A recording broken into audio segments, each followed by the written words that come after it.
start today's lesson. بسم الله الرحمن الرحيم. النكاح ينعقد بالإيجاب والقبول بلفظين يعبر بهما عن الماضي، وينعقد بلفظين يعبر بأحدهما عن الماضي وبالآخر عن المستقبل. مثلا يقول زوجني فيقول زوجتك. MashaAllah.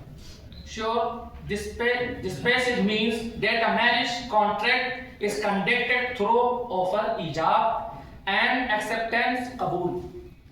Expressed in words referring to the past.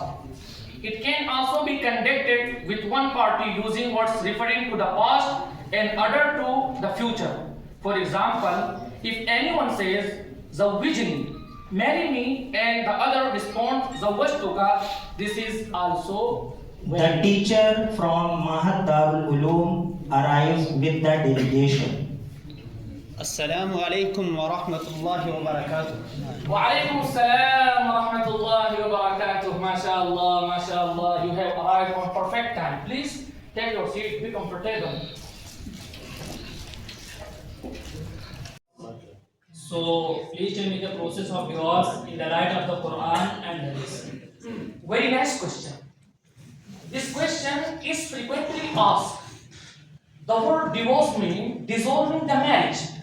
But you know, this extreme act of divorce is permissible only under unavoidable circumstances. In this regard, our beloved Prophet Muhammad sallallahu alaihi wasallam said, "Abghadul halali ila Allah at-talaq," meaning the lawful thing which Allah hates most is divorce. And our Prophet Muhammad sallallahu alaihi wasallam also said in other place, "Ayyu ma'atin sa'alat zawjaha talaqan min ghayri ba'sin فَحَرَامٌ عَلَيْهَا رَائِحَةُ الْجَنَّةِ." Any woman who asks husband for divorce for no reason, the fragrance of paradise will be forbidden to her. Despite all efforts of reconciliation, if it is difficult to retain the marriage, only then the Islamic law permits to untie the secret knot of knowledge, knot of marriage, in order to stop ruining the lives of both parties. So a husband is entitled to pronounce talaq ahsan. It refers to the most commendable form of divorce in Islamic law, where a husband pronounces a single revocable divorce during the period of his wife's menstrual purity. Mufti Sahab, what is the meaning of khula? In fact, the right of divorce for exclusively for men. However, khula is the right of woman to demand divorce for her husband by returning some or all dawar meher. Thank you so much, Mufti Sahab. Thank you so much. Mehboob, you may ask Mufti Sahab regarding investment in the share market. Mufti Sahab, I would like to ask you about investment in the share market. They are students from Fatwa department. MashaAllah, they are very intelligent. Muhammad Amir Parvez and Muhammad Shadan. Amir, should up this question? Thank you for giving me this opportunity. As we know that the stock market, equity market or share market is the collection of buyers and sellers where investors buy and sell the shares of company. So it is permissible for Muslims to invest in the stock market if the companies invest in compliance with according to Islamic principle. In other words, the company must not be involved in activities which are prohibited by Islamic law, such as gambling, alcohol production, or lending at interest. The stock market in itself is not inherently haram, but each stock and company must be analyzed for Sharia compliance. At the starting point, the main business of company must be accepted halal. There are some companies which are involved in completely unacceptable haram activities, such as companies manufacturing, selling or offering of liquor, haram meat like pork or gambling, or involved in immoral services such as dancing, nightclub, etc. Islam does not permit any Muslim to invest in these companies or the companies where core income is based on these activities. MashaAllah, MashaAllah. زادك الله علمك وعملك. Mufti Sahab, what does Islam say about interest or usury? Shadan, it's your turn.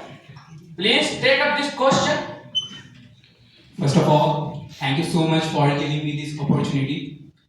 As far as this question concerned, the term interest or usury translates as riba in Arabic, that signifies excess, increase or addition.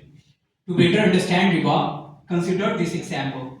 If someone loans a sum of money to another person to requires the borrower to repay the loan with an agreed upon additional amount within a same time frame, so this extra or additional amount is considered riba.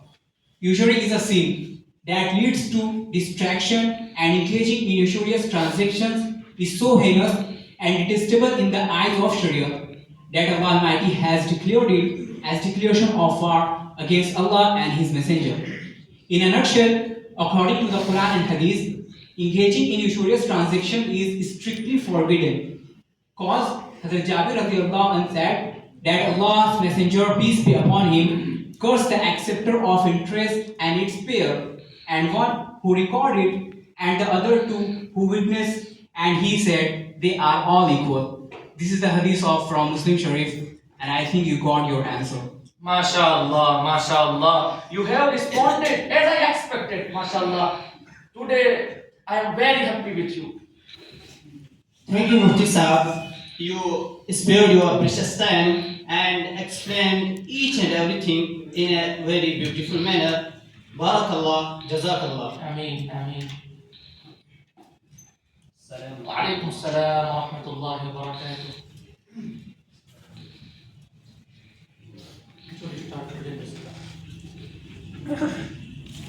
If anyone says, Zawwijni, marry me, and other responds, Zawwajtuka, I have married you, this is also valid.